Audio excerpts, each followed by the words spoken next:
Hey guys! Today nandito tayo sa Quebec City, isa sa pinakamaganda at pinaka-historic na lugar sa buong Canada. At yes, andito rin yung most photographed hotel in the world, which is yung Chateau Frontenac. Pero hindi lang yan, dadaling ko rin kayo sa sikat na Goblin Red Door, breakneck steps, fortification walls, at marami pang iba. At syempre, titikman din natin ang local food dito sa Old Quebec. So kung plano nyo pumunta rito, panoorin nyo ito hanggang dulo kasi may special tip ako kung paano kayo makakasave. Kaya tara, let's go!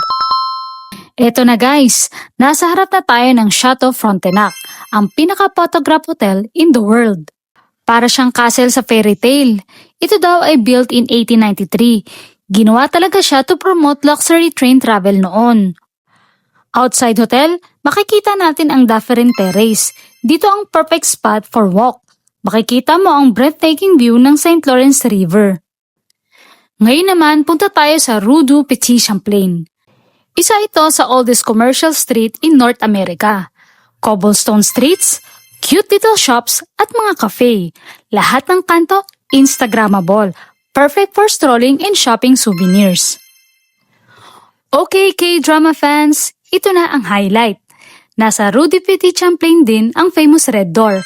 Dito nag-shoot ang Goblin. Kung fan kayo, siguradong kilala nyo agad ang spot na ito. Ang dami talagang pumupunta dito para magpa-picture. Para ka ring nasa K-drama scene. At para makarating ka dito, kailangan mo dumaan sa breakneck steps. Ito ang pinakamatandang hagdan sa Quebec City. Built around 1635 pa. Sobrang steep niya, kaya tinawag siyang breakneck. Kasi baka mabali leeg mo pag nadapa ka. Pero worth it, kasi ang ganda ng view.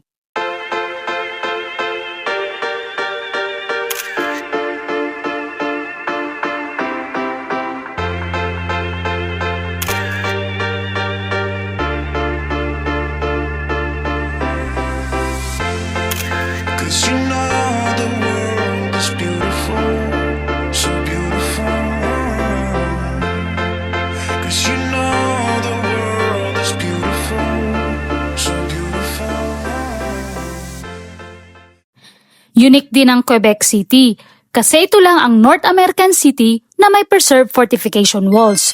UNESCO World Heritage Site siya. Habang naglalakad ka, mapapaisip ka at makikita mo paano nila pinrotektahan ang city noon. Perfect para sa history lovers.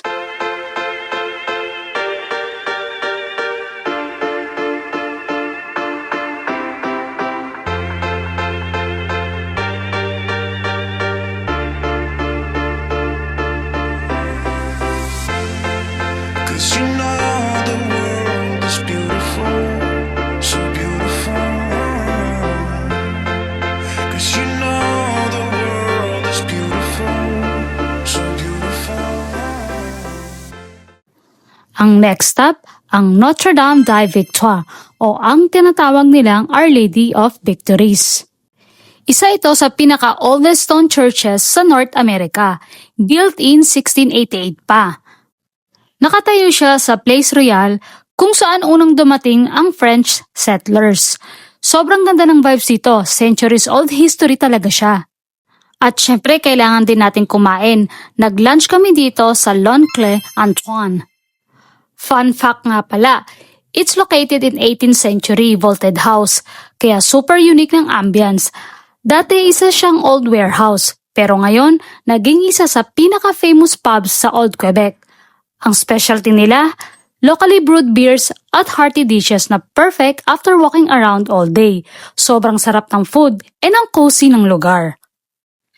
So ayun guys, naikutan natin ang Old Quebec highlights. Kung gusto nyo ring ma-experience lahat ng mga ito, you can easily book your Quebec activities through Klook. Don't forget to use my code MaricelCKlook para makakuha kayo ng 5% discount. Thank you for joining me today. Don't forget to like, share, and subscribe for more travel vlogs. See you on my next adventure. Bye!